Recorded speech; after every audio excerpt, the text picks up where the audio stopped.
Hello people of the verse and welcome to the channel. It's the Eradicator, and today we are going to talk about the latest news regarding Star Citizen Alpha 3.14.0D EVOCATI. There has been a patch note at long last because the last one was last Friday, so it's been quite a while, but it seems that CIG is prioritizing stability over the quantity of patches. I suppose that this is an interesting new strategy, and the feedback I've had from EVOCATIs who have talked to me say that so far it's been pretty stable. They had very few 30Ks and crash to desktops, which is quite rare for an EVOCATI patch, so let's keep the fingers crossed and let's hope that it keeps on going. Maybe this is a very interesting new approach here from CIG. Now before we move on, guys, I want to give you an update of this month's brand new giveaway, because thanks to you guys, you've been subscribing like crazy people. It's amazing, and you've been liking the videos like there's no tomorrow. The algorithm has no idea of what to do. It is promoting this channel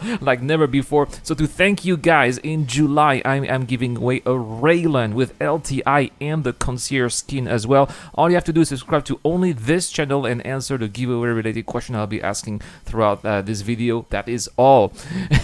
I'll be also having a giveaway video either on Sunday or tomorrow, where I will be also announcing the Discord giveaway and the winners of June 2. Anyway, guys, let's talk about this patch here, and it does seem like the missile operator mode is in. They say that the missile operator mode is a new operator mode that will be used to separate the gun, missile / torpedo gameplay within ships. Using this mode will give pilots more control over what missiles / torpedoes are fired and give them more character and purpose in combat. They should no longer be viewed as just another weapon, but have a more distinct and important role in the overall flow. That is very pretty much on par with in par with what was said before here, giving missiles a greater role and also something to do for the co-pilot, which is also something I'm very interested in, because sometimes I just don't want to fly ships. I want to be hanging out with people, doing some stuff, but maybe I need to do I need to work, I need to do some things AFK, right? I can't be controlling the ship all the time, so that's why it can be a great idea to have an actual pilot or be hired as a crew member for another ship in case you don't really have the all the attention span required to be playing on your own. Next, accessing the operator mode. Let's not try to die. Accessing the operator mode. Access to the operator mode is given by a keybind, which is the default midden button here. Okay, so it's pretty much the same as firing a missile right now. So I guess that veteran players will be used to using that middle button. On a toggle, so they say that toggling out of the mode will enter the default mode for the seat. Upon accessing the mode, players will lose control of any other ship weapons and get control of the missile system. All other weapons will return to neutral gimbal positions, stop tracking, etc., while the missile weapon system will deploy and the ship will emit increased signals. Ooh, okay, so if you're trying to be a stealth, well, in stealth mode, well, if you have the missile operator mode on, you will not be so stealthy anymore, apparently.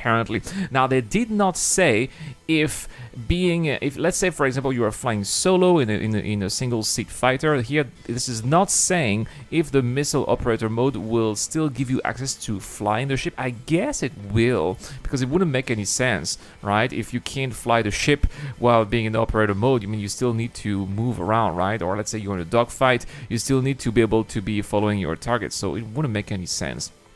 Next, selecting the ordnance. Now, this is something I have never been able to do under the current system. Right now, I'm just firing whatever missile or torpedo is available. Let's say, for example, I'm flying a gladiator, and the default ordnance are missiles. So what I had to do when I was doing the Idris missions, for example, with the gladiator, I had to fire all my missiles first, and then finally have access to my torpedoes, which was kind of a hassle, right? It was not practical at all. So I really hope that by selecting the ordnance here, we'll be able to have access to the most powerful weapons right away, just by clicking on something instead of just waiting until your other ordnance are depleted and then finally be able to use the torpedoes. So let's hope for the best here. They said that players will only be able to lock and fire one kind of missile class at a time, which makes sense, right? You're not going to fire two missiles and one torpedo at a time. In addition, each missile rack will only be able to stock one model of missiles So they say pre-existing split loadout will still work technically, but are not intended to be supported, so there may be UI issues. Alright. On entering the mode, one type of missile will be automatically selected, ordered by class for consistency across ships and play sessions. Players can then circle forward and back over these missile types, with the currently selected missile prominent on the HUD, and the previous and next class of missiles also visible, so the player knows what they will be cycled to next. Players can set how many missiles they wish to fire in a burst. Okay, that's also cool. So G and Alt G by default to a maximum value, and then they must wait for each missile to arm before it can be fired. Looks like also locking a target will be an entire process on its own here. They say that if a player is in the missile operator mode and has a locked combat target, the missile will automatically begin locking into the target. The locking process is no longer binary, meaning that after a minimum level of lock to acquire the target, the longer you lock for, the better the lock becomes, and the harder the missile will become to spoof. So if you really take your time, I suppose that the missile will be more operative, whereas if you just lock for a couple of seconds then shoot, maybe it will be easier to escape from that missile. Got it here. This is achieved with a simple multiplier of the target signal. For example, a target may have a real signal of 1000.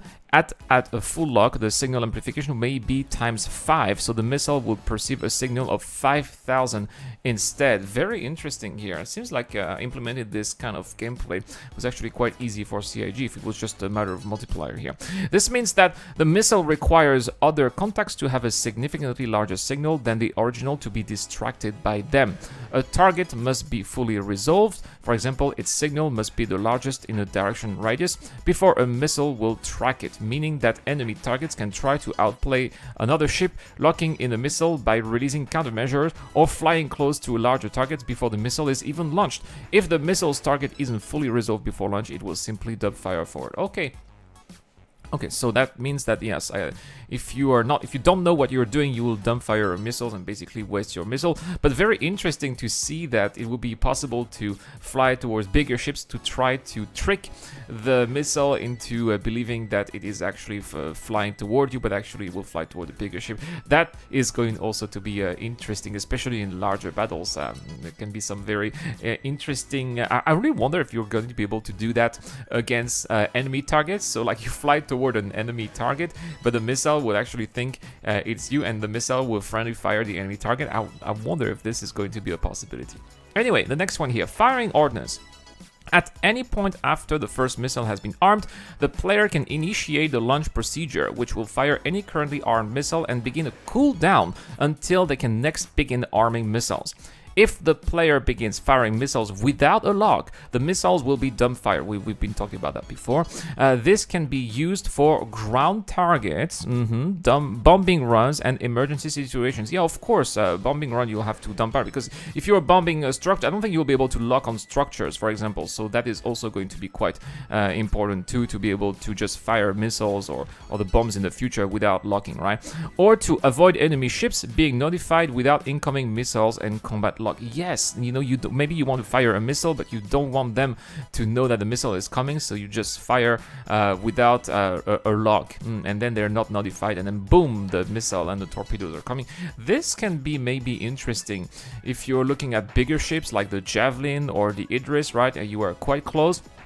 And let's say that these ships are quite stationary, you are stationary too. Instead of locking, you're just launching the missile or the torpedo without a lock, and maybe it will be much more difficult for the capital ships to identify that a missile or torpedo in this case are coming.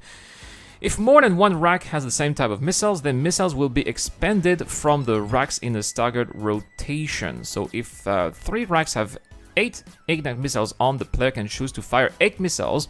The first 2 racks will fire 3 missiles, and then the third will fire 2 in ABC rotation. Alright, cool. And they've also have a guidance and control rework here. So the missiles now use IFCS guidance and control systems. This will improve missile performance and tracking ability, enabling greater control over general missile behavior. basically meaning that missiles now are subjected to the same kind of physics than ships. This is also a very positive evolution. Now, that's not it, guys, because obviously there's still more optimization and polish paths here for horizon, level of details, asset, and lighting. This, of course, is as part of CIG's work to improve the frames per second there at this landing zone, which is going to be extremely energy consuming and resource consuming too. But now let's talk gameplay here, because it's not just the missile operator it is in, it's also radar scanning and ping tier 0 here. And they said that they have overall the radar scanning and pinning system. So now tab, which is the default key for radar, does a ping from your ship that will radar if I don't understand here. So tab default now does a ping from your ship that will radar is used to passively locate and track contacts. Okay, and display their whereabouts to the players. Scanning is used to obtain information about a specific entity. Ping actively finds additional contacts or highlight volumes of space to investigate weak signature, both of which are displayed via the radar and its AR HUD elements. This includes a new UI element for infrared. That's what we've been seeing in the inside. People thought that these red things kind of look like weird or look like blood. It was actually infrared, emitted by heat-generated entities. Electromagnetic or EM, emitted by entities which draw or generate electrical power, and cross-section CS, representing how visible an entity is based on its size and how reflective its surface type is. The larger a contact is, the greater the CS signature is, which makes sense. Now, they also have blobs here, and these blobs are generated when an entity signature its strength is strong enough to reach the radar, but not otherwise strong enough to be detected as a contact. So it would just be a blob, like we don't really know what it is, but we'll know that there's something there. These blobs are visually divided into cuboids. The ship's display and indicate a volume of space to investigate where an entity might be located. So we have those blobs actually. It's like those big cubes that we already see when we use the radar. The size of a blob is determined based on the base signature strength of the entity, meaning the larger blob is, the less accurate the representation of an entity's position is. Exactly like what we are having right now. IFCS thrusters wind volume effect. Oh my goodness, what does that mean here? Building on the thruster wind volumes feature to create a visual effect for atmospherical flight. Very useful when you're flying through clouds, I guess, especially in a gas giant. This has the ability for IFCS thrusters wind volumes to affect ground materials like dust and snow more accurately, with a new dynamic effects when flying low to planet surface. Oh, actually, it's not about Crusader here. It's just to have more beautiful effects when you are landing, for example, especially when you are using VTOL thrusters. This is going to be quite obvious. All right, ship capacitors, weapons and flight balance pass. Capacitors, of course, have been there since the beginning, I think, of the EVOCATI. So they added option to automatically enable and disable boost during space braking. They added Bezier curves to support fine-tuning towards full capacitor assignments. They also lowered the ballistic ammo counts and balance weapon damage for ships. Cannons have less ammo regeneration costs. They also reduced the delay time for size 5+ energy weapons, increased the hammerhead's whole health as well. They also increased detection range for mineable rocks and a new display option for party nameplates. And also, in case you were wondering, yes, we will have a new main menu background video, probably featuring Crusader and probably Horizon, right? Because every time there's a new landing zone, we have a new background as well. It makes sense. Alright, now talking about the major bug fixes, there's quite a pretty long list as well. They fixed 10 client crashes, 5 server crashes, again confirming here that they are indeed going for as much stability as possible. And let's face it, guys, 3.13 has been quite stable with very few crash to desktops, and I haven't had a single 30k error in 3.13 after the last sale, which is very amazing actually.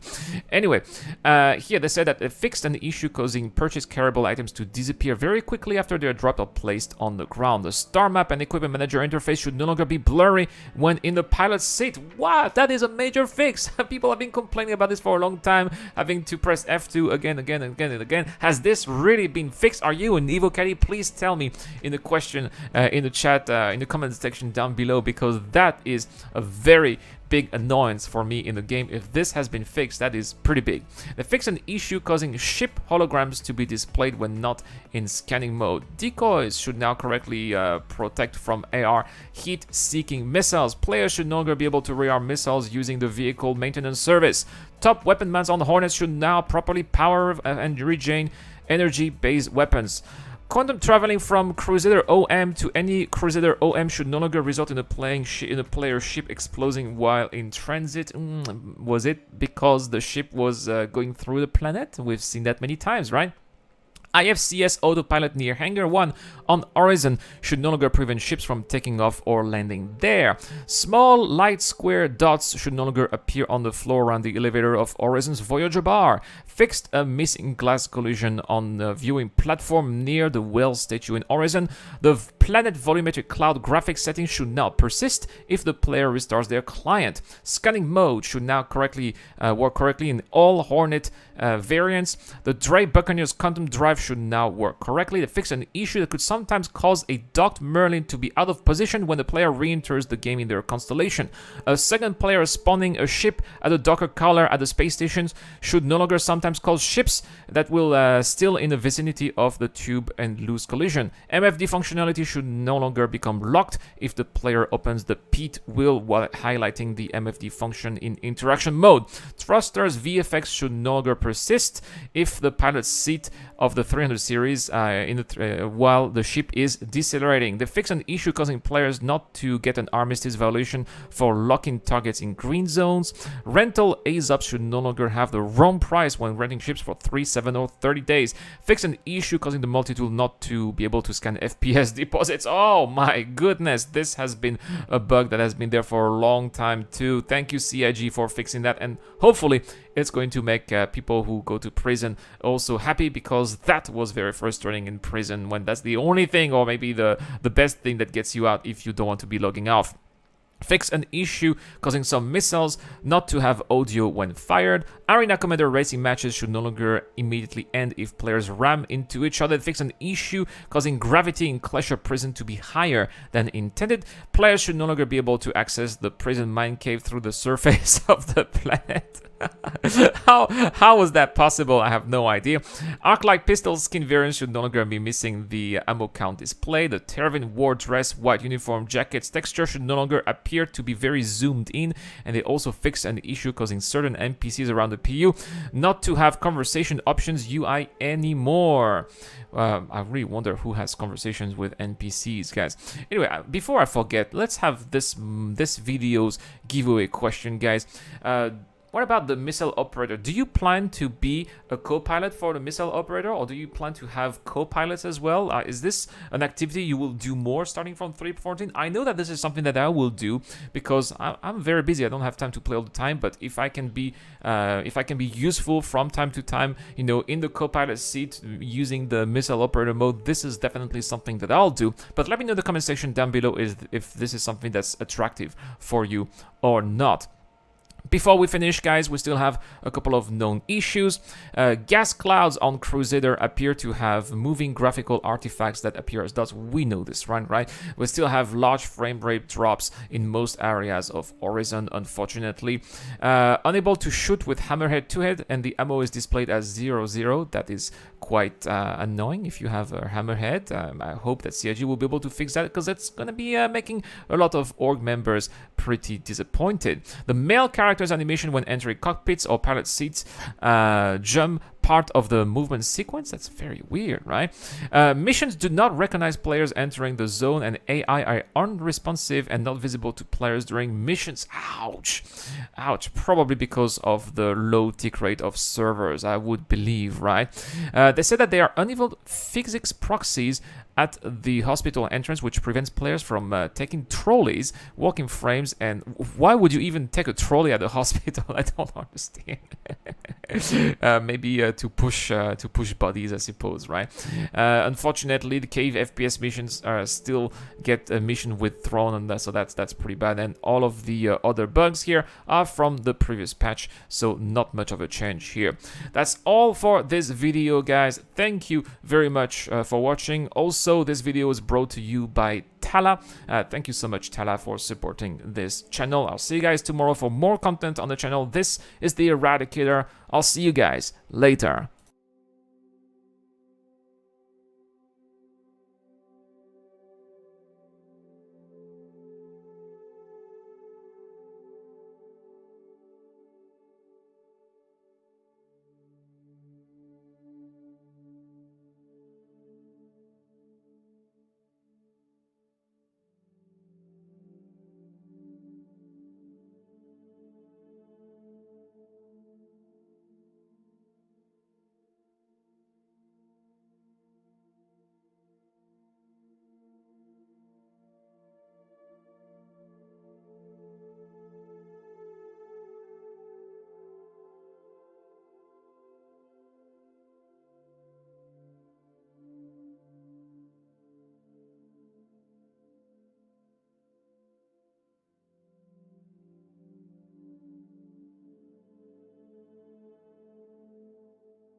This video is brought to you by the people who support this channel on Patreon and via the join button as well. Supporters of the channel get access to lots of cool perks, such as access to my private Discord, your question answered in the show, you get to know when I'm going to play, and also you get to have a chance to influence the editorial line of the channel. Any help is appreciated, starts at just $1 a month. Thank you very much for watching. This is the Eradicator, and I'll see you guys later.